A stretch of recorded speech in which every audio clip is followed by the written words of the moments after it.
ini ditemukan apakah di luar rumah sakit atau di dalam rumah sakit. Jadi settingnya itu ada dua, di dalam rumah sakit ataupun di luar rumah sakit. Bagaimana kita melakukan cek sadar adalah kita pertama adalah aktifkan dari alert, verbal, pain, dan unconscious. Kalau alert adalah kita seperti saat ini kita bisa bicara jelas dan bangun. Nah, kalau kita bagaimana ngecek kalau pasien itu verbalnya? Jadi kita pertama tepuk-tepuk, buka matanya, kita tepuk buka matanya. Kalau ini tidak ada respon dari si pasien, kita akan lakukan cek dengan rangsang nyeri. Jadi rangsang nyeri bisa misalnya kita menekan di tulang sternum atau di tulang-tulang kering, atau memberikan rangsang nyeri misalnya seperti di ujung jari. Nah, kalau dengan rangsang nyeri itu tidak ada respon, itu berarti kita memutuskan pasien ini keadaannya adalah atau unconscious, tidak sadar. Kemudian berikutnya yang akan kita lakukan adalah melakukan assessment airway dan breathing, look, listen, and feel. Kalau look berarti kita sambil melihat assessment di awal, look bagaimana keadaan umumnya, apakah ada tanda-tanda cyanosis, kemudian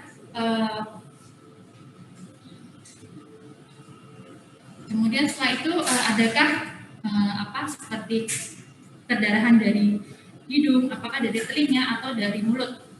Kemudian kita juga sambil bisa melihat untuk breathing-nya di area. Jadi kalau airway itu kita mengassessment patensi jalan napasnya, apakah jalan napasnya clear atau unclear, paten atau tidak paten.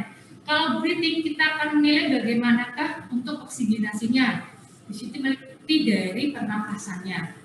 Nah, kalau dari airway, kita lihat sepintas adalah adakah tanda-tanda cyanosis di bibir, kemudian kita lihat adakah juga perdarahan dari hidung atau dari telinga.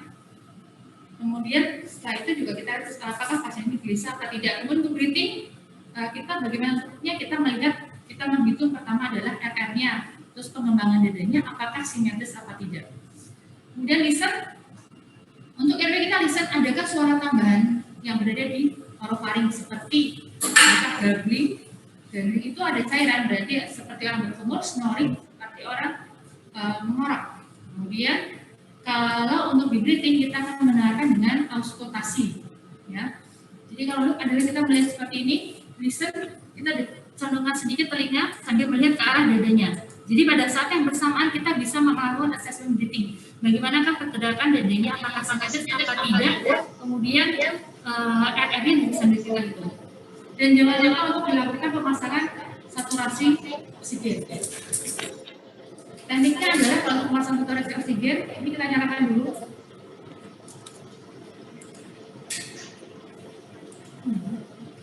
Nah, ya seperti ini. Jadi ini sensornya bisa dipukul atau di.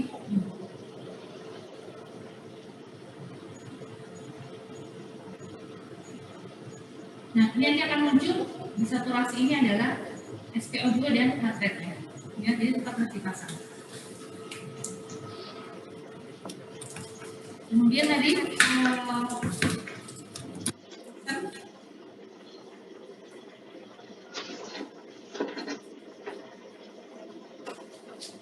bisa dari suara tambahan di airway, kita juga dikasih adakah suara tambahan di paru-parunya. Jadi kita lakukan dengan cepat. Adakah suara tambahan seperti adakah bisik atau ada suara kita dengarkan di kelima napas paru. Oke. Setelah itu, kita bisa merasakan hembusan nafas ada apa tidak dari hidung atau dari mulut. Kemudian juga kita raba apakah ada krepitasi. Kalau ada krepitasi menandakan ada efisema subkutis. Kemudian adakah deviasi trakea? Kita raba trakeanya. Jadi kalau ada deviasi trakea kemungkinan ada pneumotoraks, ada pergeseran ke arah yang sehat ya. Oke. Kemudian setelah itu, yang perlu ditekankan juga adalah pada kasus-kasus yang kita mencurigai adanya trauma. Jadi kita harus, kalau ada trauma, kita harus tahu kronologisnya seperti apa. Untuk lebih safety-nya, kalau memang dia jatuh dari ketinggian atau kecelakaan, yang intinya adalah pasien itu jatuh, kita harus memikirkan kemungkinan terjadinya cedera cervical. Maka itu akan dilakukan pemasangan sertifikat polar. Jadi ini dengan posisi inline organization, jadi tangan berada di samping pasien, jadi tidak boleh terlalu banyak pergerakan. Kemudian kita angkat sedikit.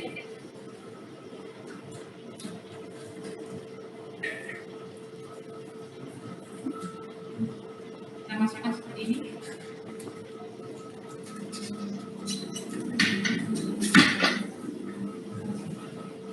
Ini ada beberapa, ini ada yang rigid, ada juga yang fleksibel. Jadi ini adalah kepala tidak boleh sampai terlalu banyak pergerakan.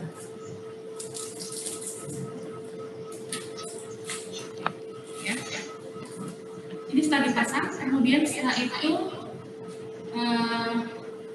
jadi pertama setelah cek kesadaran, kalau kita curiga dia ada fraktur servikal, kita pasang servikal polar. Ini kita lepas.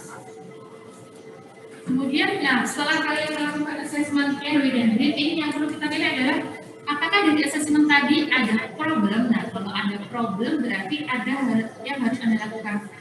Misalnya dari airway, itu bisa kita lakukan pemasangan OPA jika OPA-nya ada 2 ya. Ini warna, ini ukuran standar dewasa ya, ini warna hijau dan warna kuning. Ada nomornya, yang hijau ini nomor 8, kemudian nomor 9.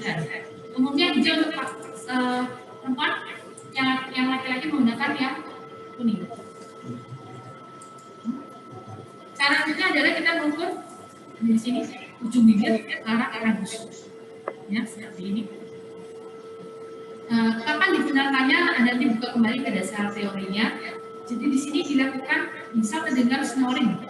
Sebelumnya Anda akan lakukan dulu untuk bagaimana mengatasi sumbatannya obstruksi kalau Anda terdengar snoring. Jadi Anda bisa melakukan, kalau tidak ada kontraindikasi, Anda bisa melakukan head dan jingle seperti ini, atau melakukan jaw thrust. Ya.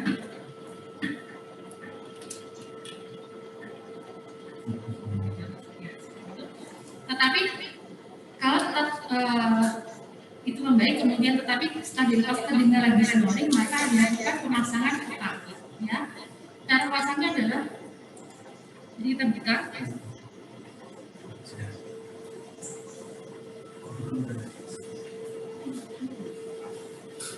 Ini kita buka, ya. Kemudian kita pasang seperti ini, terus kita putar dan kita dalam masuk seperti ini, ya. Ini adalah dari pemasangan OPA-nya. Lepasnya tidak ditarik ke lepas. Terus bagaimana kalau terdengar suara gurgling? Kita lakukan namanya suctioning. Ini kita masukkan, kita sambungkan dengan mesin suction, kita masukkan, kita masukkan dulu, kemudian setelah itu sambil kita tutup lubangnya, nanti kita tarik. Kita pastikan tidak ada suara gurgling lagi. Nah, kalau terdengar masih suara gurgling, ada kemungkinan bisa terjadi aspirasi. Ini juga kita bisa bantu dengan pasangan tadi OPA. Dengan pasang OPA, kemudian kita pasang OPA, kemudian nanti kita lakukan suctioning secara berkala sampai terdengar sudah tidak terdengar lagi suara gurglingnya.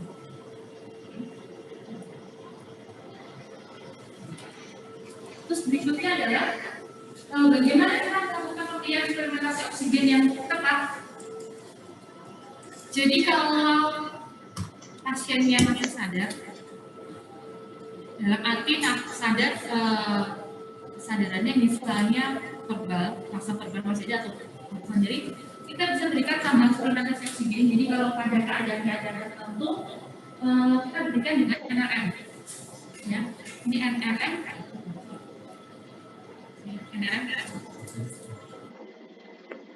Nah, ini cara pemasangannya. Jadi NRM ini adalah reservoir oksigennya, ini ada katutnya, ini namanya NRM.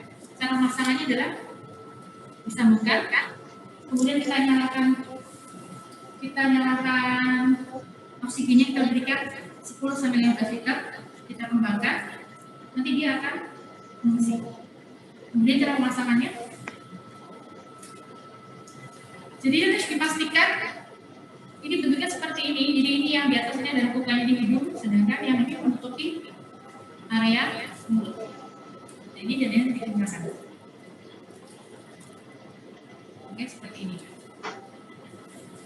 Nah, kemudian setelah kita observasi kurang lebih 15 sampai setengah jam, maka ada perbaikan dari laju nafasnya atau dari saturasinya. Kalau tidak membaik atau bahkan memburukkan, berarti kita harus mengganti suplementasi oksigennya yang lebih tinggi daripada NRM. Kalau misalnya kita jumpai assessment-nya, misalnya ternyata ada indikasi untuk intubasi, kita keluar intubasi. Jadi nanti kalian Anda buka kembali teorinya, apakah kriteria dilakukan intubasi. Oke. Selanjutnya akan saya perkenalkan alat-alat untuk intubasi. Sebelumnya ada beberapa definitif RW yang perlu diketahui.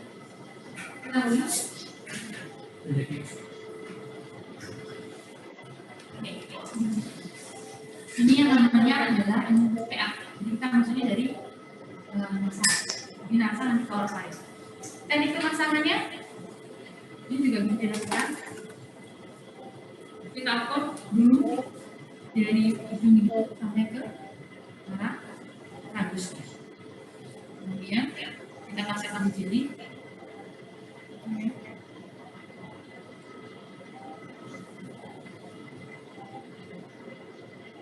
Kemudian kita masang.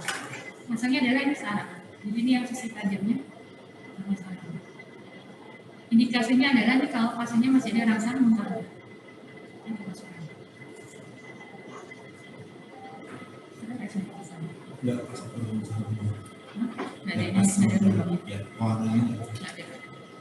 Seperti itu. Kemudian ini juga namanya RNA. Jadi juga bisa definitif RW. Misalnya ini bisa dipasang jika memang Anda belum lahir pasang intubasi atau memang ada kesulitan dari RW-nya, ini bisa dipasang. Ini ada berbagai macam ukuran. Ini ada ukuran 3 dengan berat badan tertentu.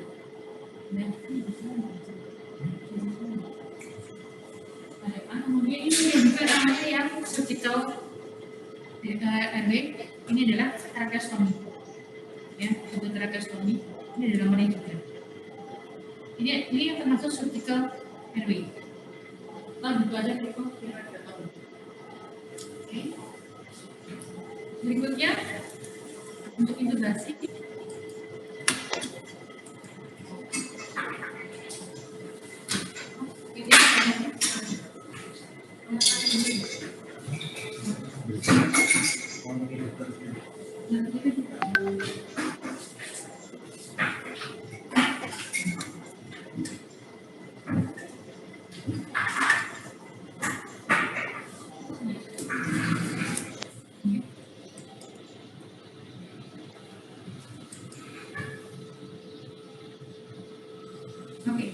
Alatnya adalah kita siapkan, pertama adalah EKG.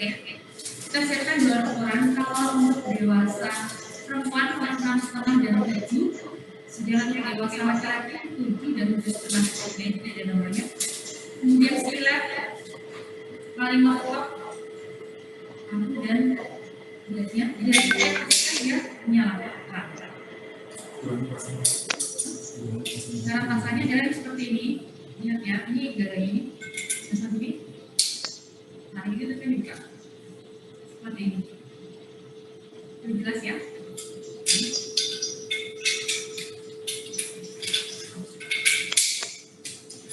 Kemudian dari opak, space, suction, kemudian kita juga siapkan pester dan stetoskop.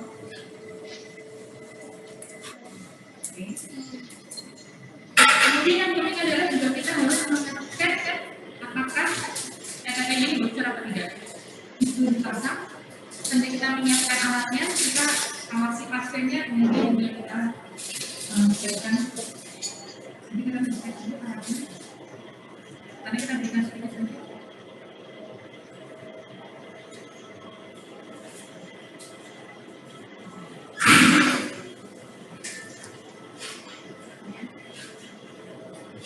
Zera. Pastikan, iya. Kalau bocor ini nanti akan dipastikan sendiri. Untuk mengatasinya lagi,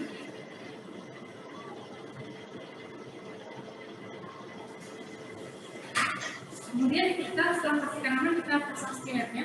Jadi skilletnya kita berikan jelly.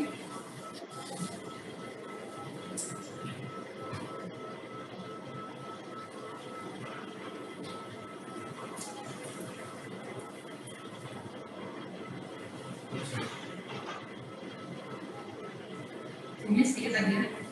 Jadi jelly dipasang di skilletnya, tujuannya adalah supaya pada saat kita akan menarik skilletnya tidak seret.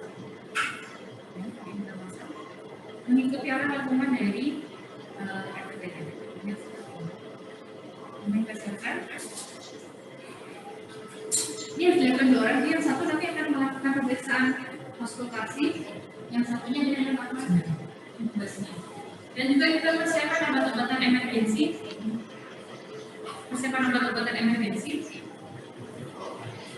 Jadi obat-obatan emergensi seperti atropin, epinephrine, kemudian obat-obatan sedasi lainnya seperti propofol, midazolam, maupun amin.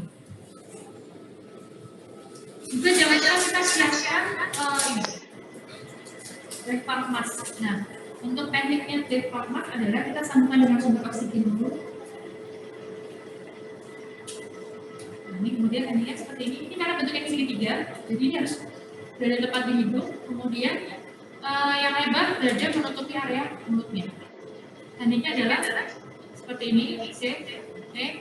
Nah ini kemudian sedikit ekstensi. Ini kemudian kita berikan pompa. Yang kita lihat adalah perkembangan jadinya.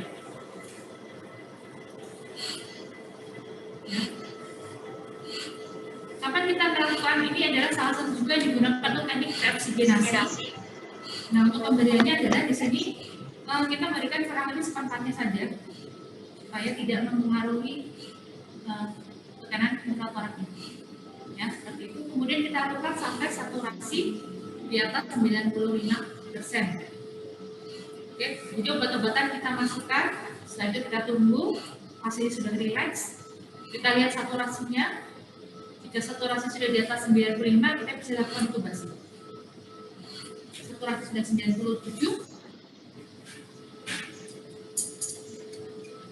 Jadi kemudian teknik cara membukanya adalah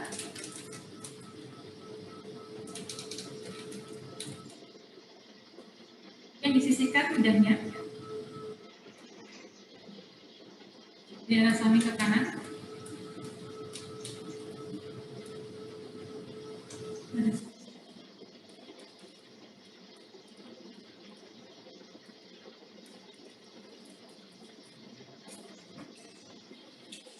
Sesuaikan ukuran bednya ya.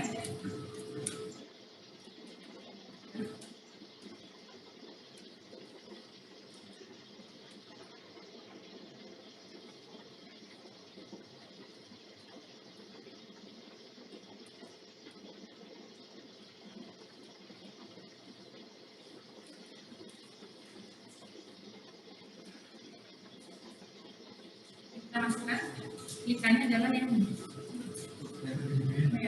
Ada ini.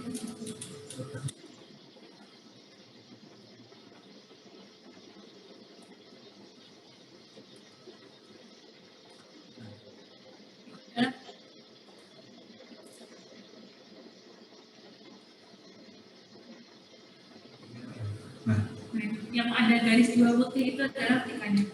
Ya. Jadi ini nanti tidak dikit tapi kita dorong ke atas supaya visualisasinya lebih mudah. Kemudian kita masukkan ya anaknya mengikuti lengkungan dari ET-nya.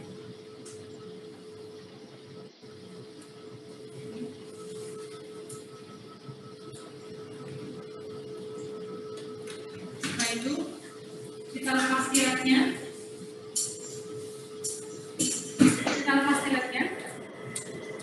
Kemudian kita kembangkan dalamnya. Setelah itu kita sambungkan dengan oksigen. Jadi yang disambungkan adalah ujung SCT-nya ini, bukan ininya. Kemudian kita nyalakan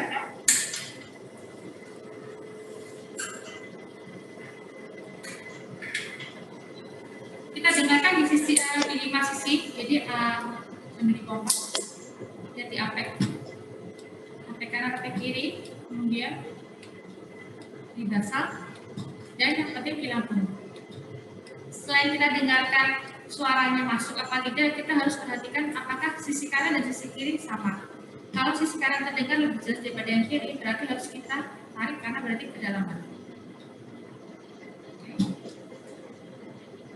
Kemudian setelah terdengar memastikan masuk, kemudian kita akan lakukan relaksasinya.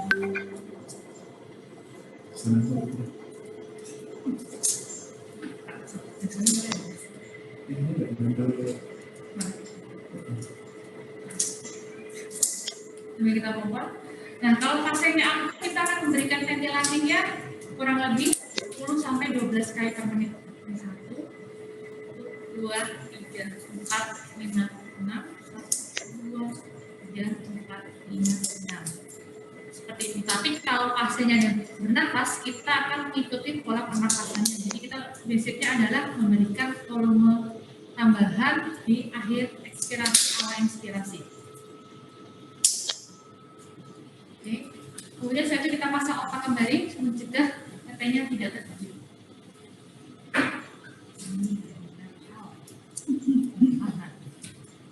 Tadinya sama ya tadi, kemudian di setelah itu pasien siap untuk ditransportasi ke ICU untuk dilakukan penjelasan. Berikutnya adalah untuk penilaian sirkulasi. Penilaian sirkulasi pertama di sini adalah kita mengenali tanda-tanda shock.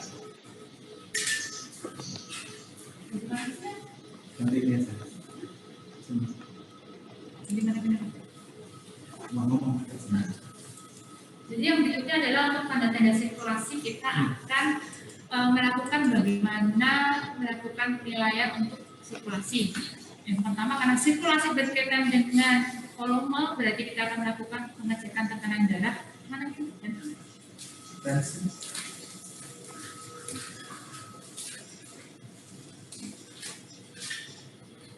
Jadi kita lakukan pengecekan tekanan darah. Nanti yang kita lihat adalah frekuensinya, kemudian isinya apakah cukup atau kurang, terus tegangannya, selain itu tegangannya kuat lemahkah. Setelah itu berikutnya adalah kita mengecek akronim.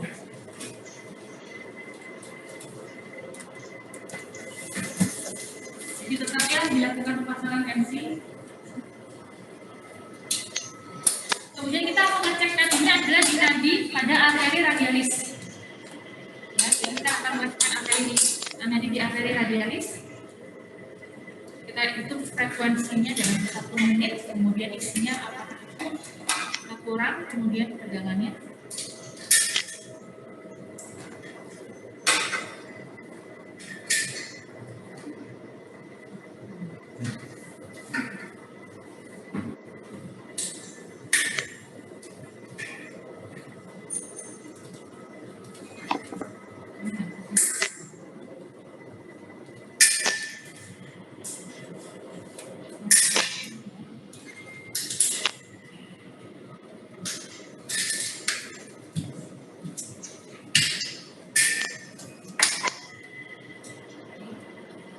Nadinya, tensinya, kemudian kita nambah akar albumnya. Caranya akar ini kita nambah ke ujung jarinya. Apakah ini apa tidak? Kemudian kita cek lagi adalah kapilari refil. Caranya dari kita dengan menekan ya. Kita nilai berapa lama?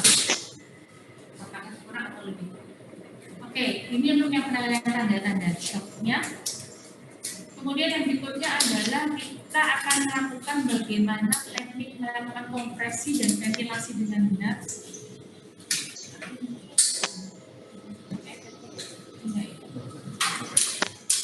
Jadi di sini adalah bagaimana gambarannya untuk algoritma melakukan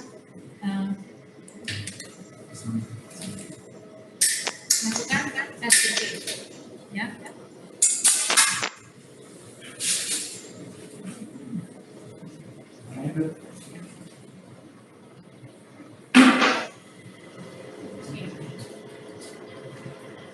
Ini untuk defibrilator ya.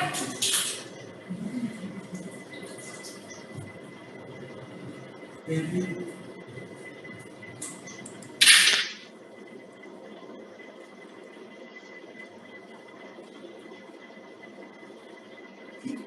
ya.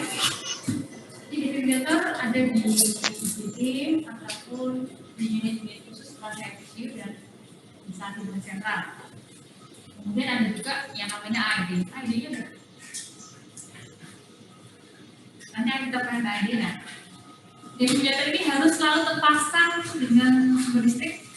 Ya, jadi terpasang listrik. Kemudian ini adalah pipe-nya. Jadi pipe-nya bisa dilepas. Cara melepasnya seperti ini. Kemudian cara melepasnya seperti ini. Ya, jadi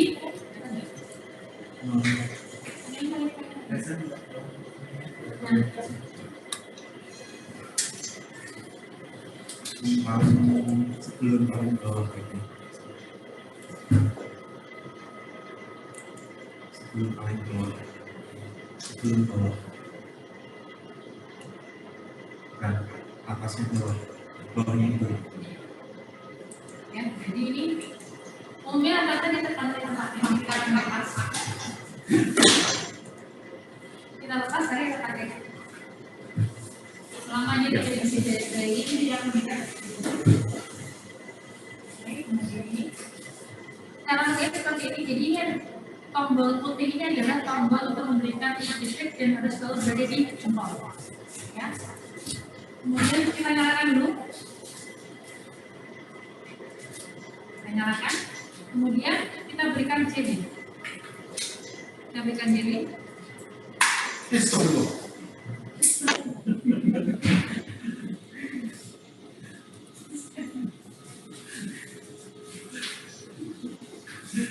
Jelasin nama namanya. Jadi kita balik lagi ya. Oke ya, ini caranya seperti ini.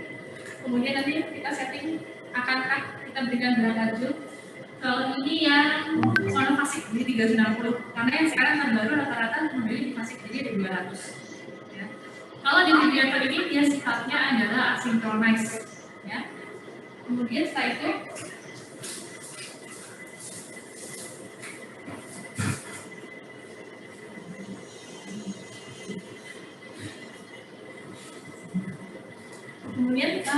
itu adalah terus bagaimana cara kita memasangnya. Setelah kita beri jari, kita pasang. Ini ada apek dan ada tulisannya apek, ada tulisannya tidak tulisannya. Kalau kembali sebenarnya nggak ada masalah, tapi prinsipnya adalah kita harus tahu cara memasang yang ini di apek sama di paras-kanal. Sambil pada saat ini kita akan melakukan evaluasi iramanya, memastikan iramanya apakah sama apa tidak jika iramanya PF atau PP. Ya, setelah itu kita pastikan dulu iramanya, apakah iramanya sama apa tidak. Setelah itu kemudian kita setting tadi 360, kita isi dayanya. Kemudian ini akan berbunyi cepat. Setelah itu kemudian kita tambahkan lagi I'm clear, you clear, everybody clear, baru kita berikan stop. Setelah itu baru dimulai nanti kompresi kembali. Kemudian kita kembali. Itu adalah untuk bagaimana kita melakukan pemberian di ventilator.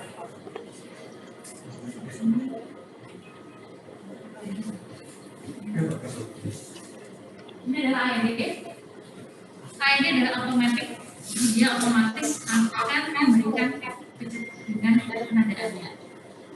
Kita akan menggunakan sumber listrik. Kemudian kita nyalakan. Nah, ini ada gambar pad-nya ya. Yang satu di apek, yang kita lepas ya, kita lepas pad-nya dulu. Ini kita pasang di open packet and apply pads onto patient's bare skin. Dan yang perlu diperhatikan adalah pada saat kita memberikan defibrilasi tidak boleh baju menempel di dada. Ya, jadi harus terekspos seperti ini.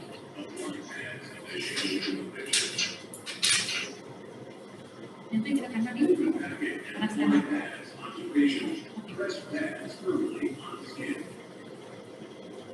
Kemudian di dia otomatis akan mendeteksi otomatis kalau memang memberikan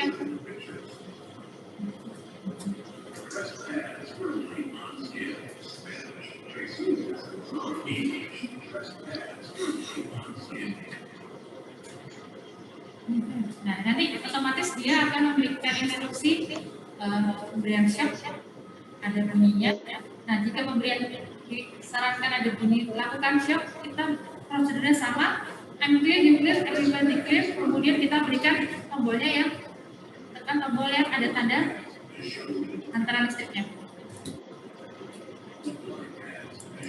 Setelah itu akan berbunyi, akan memberikan kejut. Setelah itu kita mulai kompresi lagi.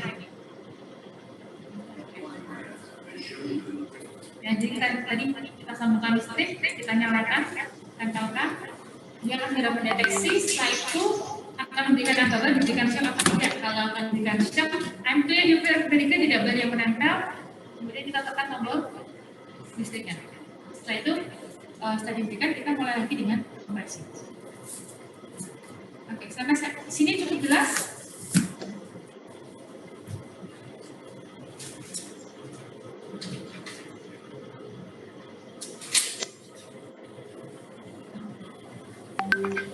Yang berikutnya adalah kita melakukan bagaimana teknik kompresi dan ventilasi yang sinkronis. Jadi 30 kompresi dan 2 ventilasi.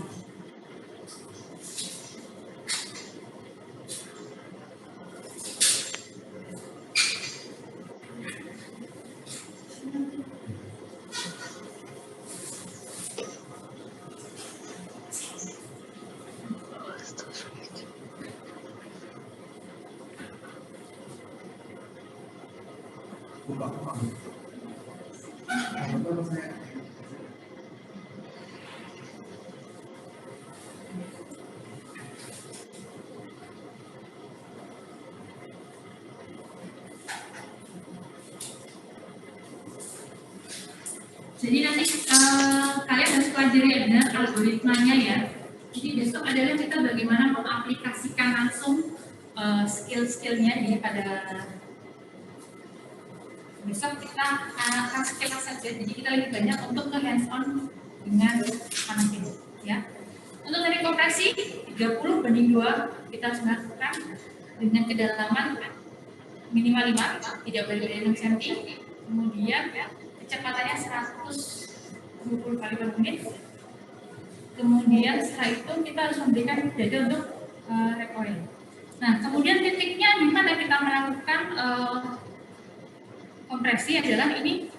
Anggap ini ada kapilah naik, ditarik 2 garis dan dia posisinya adalah di sternum. Bukan di costa, bukan di parasternal, tapi di sternum. Jadi di sini ya. Di tengah-tengah ini seperti ini.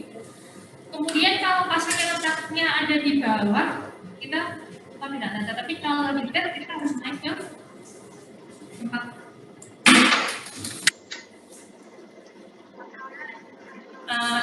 pertama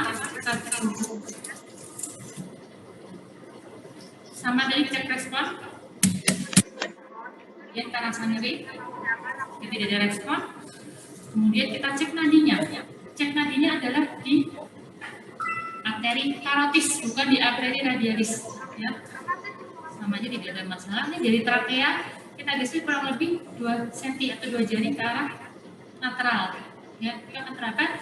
Kita harus melakukan kurang dari 10 detik untuk mendeteksi. Kalau ada ragu-ragu, kalau tidak terang, langsung sudah saja mulai kompresi. Kemudian Anda harus naik. Jadi sebisa mungkin sejajar. Posisinya harus di samping, tidak boleh menghalangi pasien. Kita buka bajunya. Kemudian kita mulai. Tadi titiknya ya ini di sternum. Kemudian seperti ini posisi tangannya. Kemudian kita suarakan 1, 2, 3, 4, 5, 6, 7, 8, 9, 10, 1, 2, 3, 4, 5, 6, 7, 8, 9, 20, 1, 2, 3, 4, 5, 6, 7, 8, 9, 20.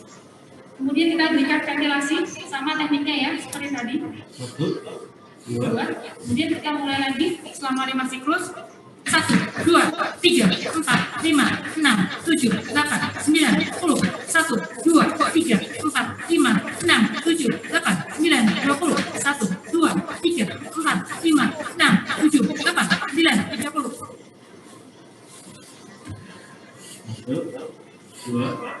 Oke, ini baru 3 siklus ya.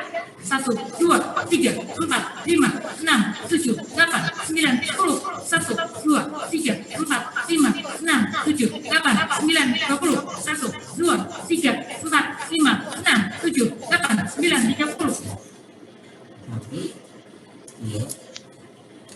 Ini siklus keempat. 1, 2, 3, 4, 5, 6, 7, 8, 9, 10. 1, 2, 3, 4, 5, 6, 7, 8, 9, 20. 1, 2, 3, 4, 5, 6, 7, 8, 9, 30. Siklus kelima.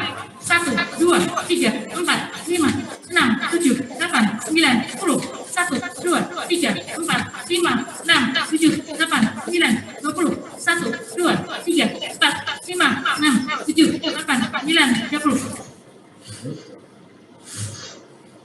Oke. Kemudian, kapan kita melakukan defibrilator? Segera setelah defibrilator datang, Anda bisa langsung melakukan pemberian shock. Prosedurnya juga sama seperti tadi. Kemudian, oke, setelah dilakukan dari kompresi 5 siklus, atau bisa sebelum 5 siklus, defibrilator datang, kalian berikan shock. Kalau diberikan shock, kalian mulai kompresi selama 5 siklus. Setelah 5 siklus berikutnya baru dicek lagi iramanya. Ya, apakah ada perubahan irama? Kalau iramanya berubah menjadi sinus, Anda melakukan pengecekan nanti di karotid. Ya. Setelah itu kalau teraba nadi, berarti pasiennya sudah ada sirkulasi spontan atau rhythm of spontaneous circulation. Kemudian kita eksperimen airway maupun breathing-nya. Kita berikan eksperimentasi dengan RM dengan target saturasi 92 sampai 98%. Kemudian pasiennya siap kita kirim untuk ke ICU atau ICU. Oke, sampai sini ada pertanyaan? Ada yang tanyakan mungkin dari instruktur maupun dari mahasiswa? Assalamualaikum dokter. Izin bertanya dokter. Siapakah sebut nama Anda? Perkenalkan saya Harisya Mahindra dokter. Gimana? Ya masih agak bingung nih dokter untuk waktu pemasangan ETT ini kan dimasukkannya ke bagian trakea dokter. Nah, untuk pengembangan balonnya itu untuk menentukan di mana letak untuk kita kembangkan balonnya itu kan di antara tidak menyampai keran karina trakea itu gimana sih dokter? Mungkin mohon untuk pengembangan balonnya itu di bagian mananya dokter? Terima kasih.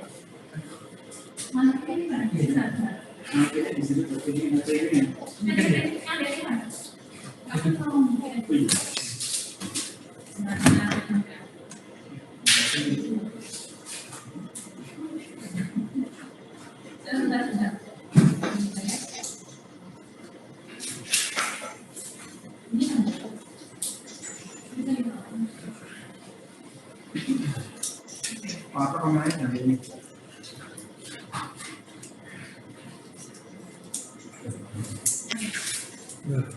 Nah,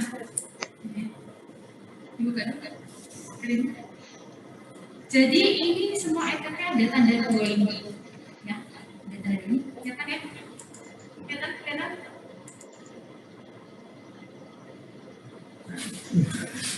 Tunggu sebentar. Nah ya, ini ada tanda dua ya. Semua ETP itu ada tandanya. Ini adalah tanda berarti sudah masuk ke lika vokalisnya, ya. Jadi garis kedua garis ini harus sudah masuk berada di plika vokalisnya. Itu. Paham? Halo. Jadi ini semua item selalu ada penandanya garis. Kalau garis ini sudah masuk di dalam plika, itu berarti dia sudah insya Allah sudah di ujung karinanya. Makanya kita harus dicek kanan dan kirinya, karena tiap anatomi manusia itu beda-beda. Jadi prinsipnya adalah garis 2 ini harus masuk berada di dalam lingkar valis, itu sudah aman. Kemudian kita kembangkan. Ada pertanyaan lagi? Jelas? Tambah dokter, terima kasih dokter. Ada lagi? Ada lagi yang lain?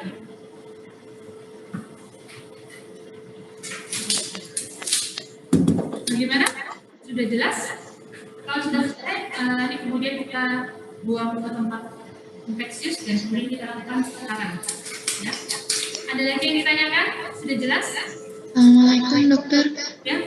Siapa? Mohon maaf dokter, saya Nuria. Saya izin bertanya dokter, untuk yang pada bagian penggunaan AED sama yang satunya yang tadi itu namanya apa nggak dokter? Ya yang defibrillator yang asinkronis itu tahu yang AV, tahu dia itu AF sama VF-nya dari mana? Oke. Jadi ini Tahu yang shockable, unshockable-nya dari mana? jadi kalau AED dia automatic external defibrillator. Dia hanya bisa mendeteksi namanya shockable atau shockable aja. Itu prinsip dasarnya itu. Ya.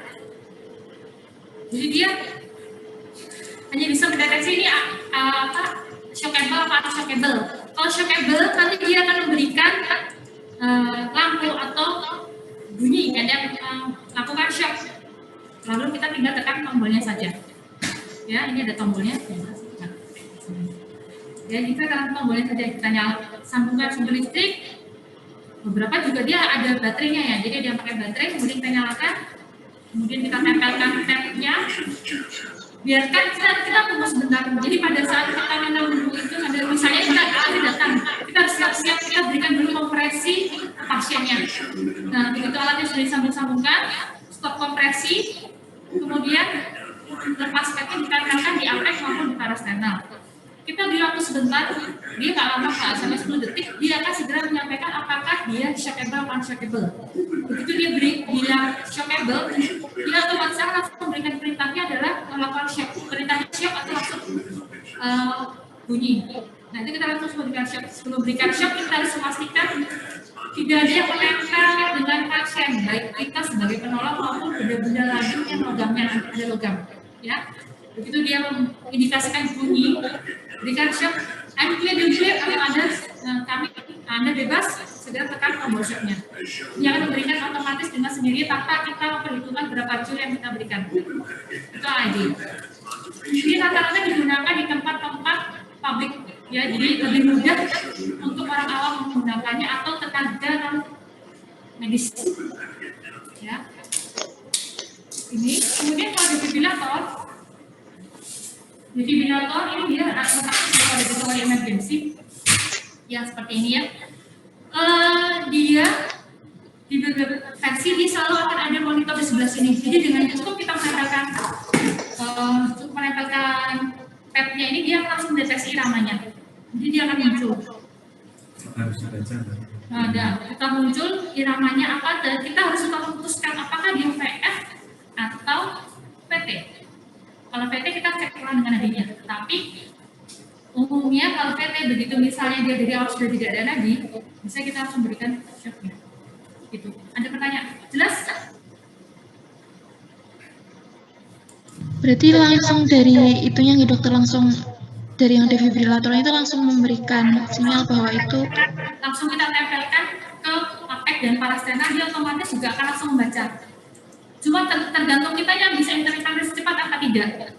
Prinsipnya adalah semua tindakan untuk pemberian kompresi semua dilakukan kurang dari 10 detik, termasuk Anda saat mendeteksi iramanya ini nama apa, itu harus Anda lakukan semua dalam kurang dari 10 detik. Gitu. Paham? dokter, terima kasih banyak dokter. Jelas ya, jadi masalahnya pasalnya sama-sama di apek dan parasternal, cuma yang bedanya di sini AED dia hanya akan memberikan himbauan untuk melakukan shock. Jadi kita tinggal tekan tombol, gampangannya kita kalau di defibrillator ini kita harus setting dulu, kita nyalakan apa tadinya terpasang kita nyalakan, berikan gel, jangan lupa gel selalu dipasang matikan dulu. Jadi diberikan gel, kemudian kita cek iramanya. Jika iramanya adalah VT atau VF, tetap lanjutkan kompresi sambil kita mengisi biayanya. Kita memberikan berapa? Ini kalau monofasik ini sudah 360, kalau bifasik di 200. Kemudian kita tambah tombol charge-nya.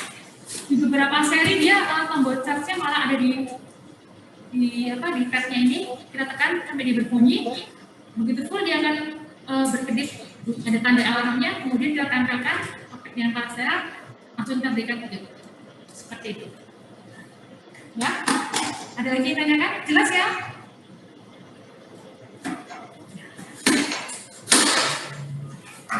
Ada lagi yang tanyakan?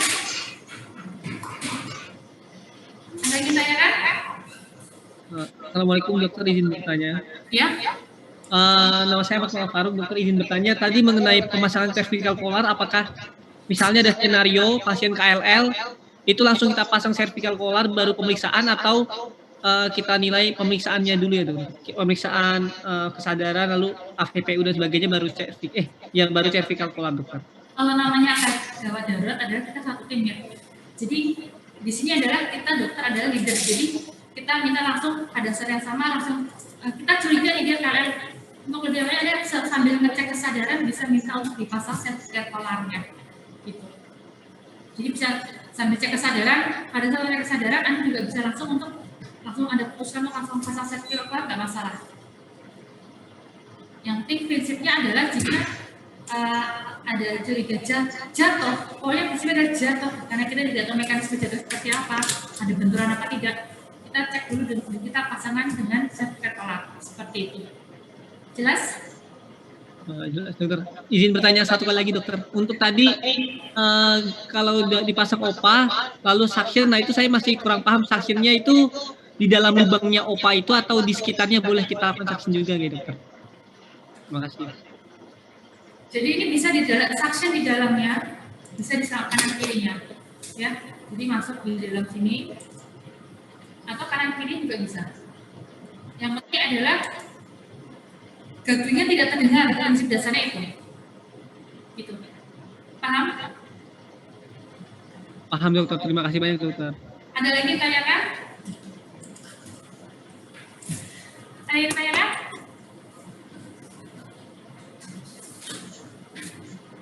Oke, sudah cukup? Jadi tadi tolong kalian baca lagi algoritmenya, terus kemudian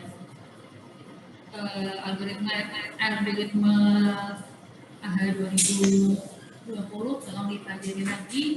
Kemudian untuk materinya tolong kalian buka lagi di buku skillnya ya. Jadi harapan kami adalah pada saat besok kalian melakukan skill sudah ada gambaran.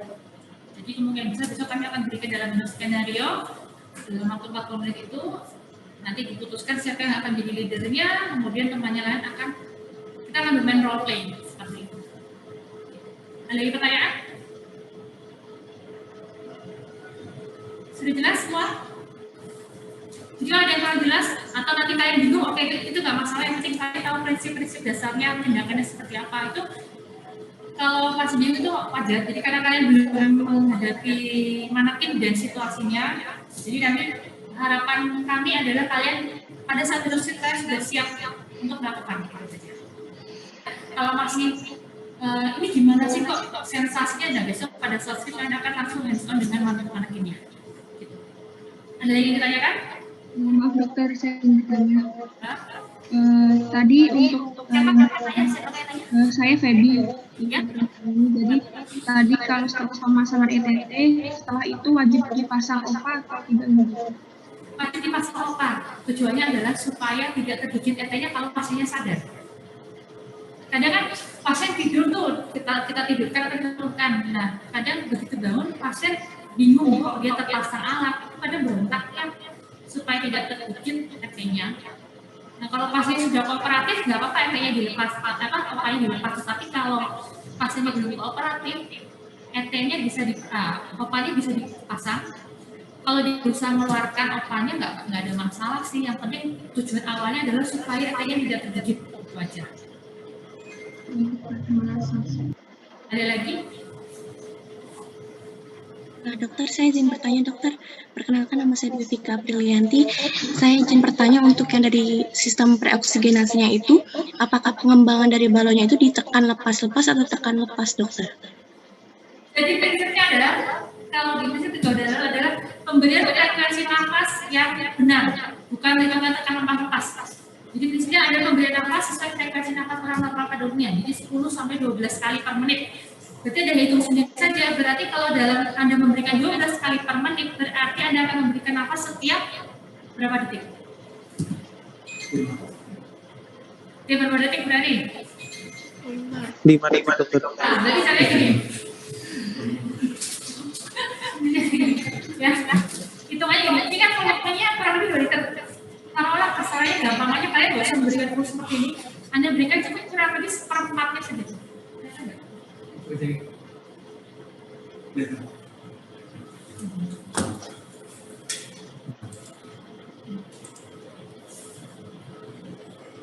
ya, jadi ini kan kurang lebih 2 liter ya rata-rata. Ini Anda berikan kurang lebih seperempatnya aja atau seperlimanya. Ya, ini. Jadi pemberiannya nggak usah besar-besar begini. Karena kalau pasien shock Anda berikan, misalnya di aku Anda berikan sebesar ini, dia akan menurunkan venous return-nya. Jadi Anda berikan kurang lebih sekitar seperempat atau seperlima dari ini ya, segini. Ya, dari ini. Hitung aja adalah pemberian ini 1, 2, 3, 4, 5. 1, 2, 3, 4, 5. Ya. Jadi Anda menyesuaikan dengan hitungannya, tidak tekan lepas-lepas. Gitu. Ya, paham? Jadi kalau Anda berikan 10 kali per menit ya nggak apa-apa. 1, 2, 3, 4, 5, 6. 1, 2, 3, 4, 5, 6. Itu kalau pasiennya apnu, ya. Tapi kalau pasiennya bangun atau ada nafas, tetapi dia tidak ada kuat, tetap bisa kita berikan, tetapi kita akan memberikannya di akhir ekspirasi, awal inspirasi. Ya. Ada lagi tanyakan? Ada lagi? Sudah jelas?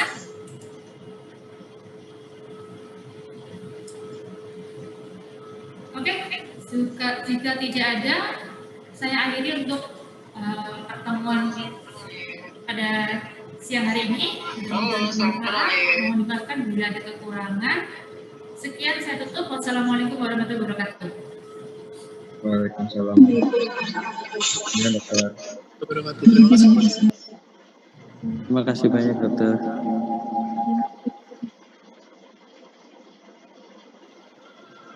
Sudah semua ya, saya end meeting. Terima kasih ya adik-adik. Assalamualaikum. Waalaikumsalam.